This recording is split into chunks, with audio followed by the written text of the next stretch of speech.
हो? एगो बात पूछी। अरे पूछा। बताइबू ना? रउआ पूछबो तो हम ना बताई। अच्छा तो ये बतावा तोहर सैया जी कैसन मिलल बाड़े हो?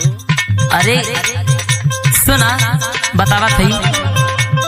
सखी हमर सैया नदिया के तीरवा, सखी हमर सैया नदिया के तीरवा, जाई के मछरिया मारे हो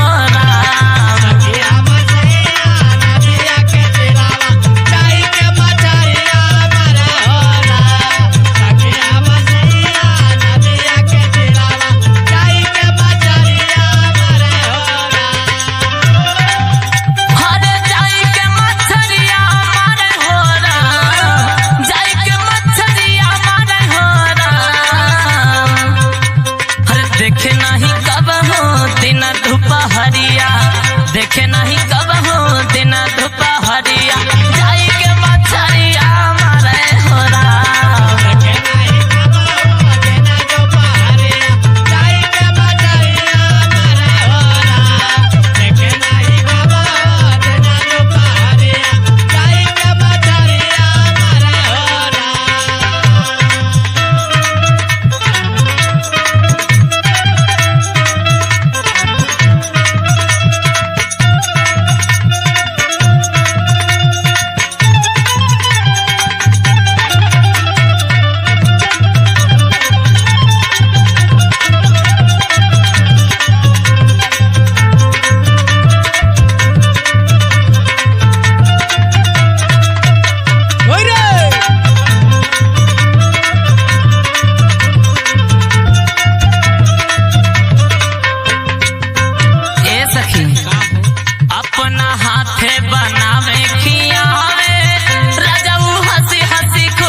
अच्छा नौकरी वोकरी कहीं ना करेले, खाली हमारे सूरत निहारे ले बैठे बैठे। अच्छा हमरा के पलक पे बैठा के रखे ले।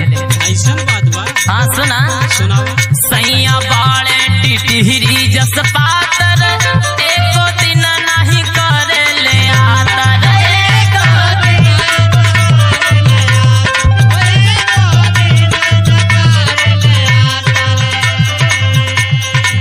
सैया बाड़े टिटहिरी जस पातर, एको दिन नहीं करे ले आतर।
के बाद जानना का करे ले?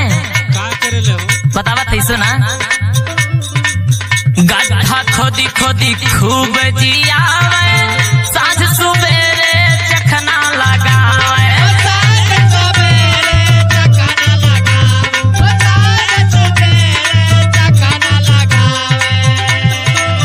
गड्ढा खोदी खोदी खूब जियावे,